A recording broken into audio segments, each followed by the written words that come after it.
Paul VI, Message of the Holy Father for the World Social Communications Day. Theme: Social Communications and the Family. Beloved sons and daughters, and men of goodwill everywhere, the observation of the third annual World Communications Day with the theme Social Communications and the Family affords us an opportunity which we accept with pleasure, as we have done on previous similar occasions, of inviting all those who are interested to a positive and fruitful meditation on this subject. Indeed, who can claim today not to be affected by a phenomenon of such worldwide proportions as the ever-growing expansion of the press, radio, motion pictures, and television, or by their immense influence on families? One obvious consideration comes at once to mind.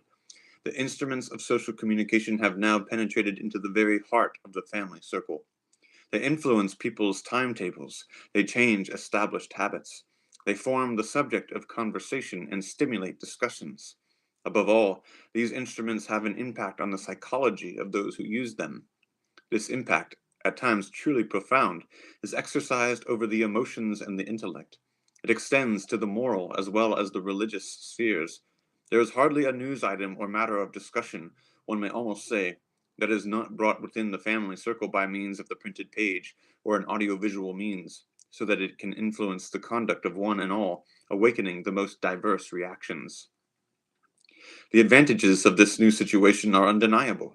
There is no doubt that the intellectual development of young people is hastened.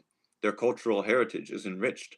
Their hearts and spirits are more easily alerted to the great problems of the human community, such as peace, justice, and development. It is also clear, however, that the persuasive force of these new means can be utilized for good or for evil. Moreover, an abuse, even be it only quantitative, of audiovisual programs can bring with it a deterioration of the values of family life. As a result, it may well set people apart instead of bringing them together. It is necessary, then, to form consciences, to use intelligently these sources of cultural enrichment. This is a new chapter added to the traditional duties of educators. It is time that the family undertake its aggiornamento in this area, so that with the indispensable cooperation of the school, the family may progressively take care to train consciences to come of their own accord to calm and objective judgments, leading them to accept or reject the various programs that are offered to them. The work of education, however, does not stop here. It is necessary that a dialogue be established between the families and those who are responsible for social communications. The families are called upon not simply to make known their wishes and criticisms, but also to show understanding for those who, often at the price of strenuous effort, provide them day by day with so many elements for their culture and entertainment. The communicators must, in their turn, know and respect the needs of the family. This presupposes at times much courage on their part, and always a high sense of responsibility. It means in practice that they should exclude on the one side all that can damage the family in its existence, its stability, its order, and its happiness. For every attack on the true fundamental values of the family, whether it be eroticism or violence, the defense of divorce or antisocial attitudes among young people, is an attack on genuine human welfare and the good of society. On the other hand, communicators have the difficult task of educating the public to know, appreciate, and love values that are often unknown or despised, but which are the strength and the glory of a given society, such as the dedication of one's self to a great ideal, the sense of sacrifice, and the hidden heroism of daily routine. We invite all families to collaborate with those associations which, by constant contact, make known their yearnings and just requests to those responsible for social communications. May this World Communications Day mark the beginning of a genuinely fruitful and constructive dialogue, heralding a more tranquil future in this troubled area of modern living.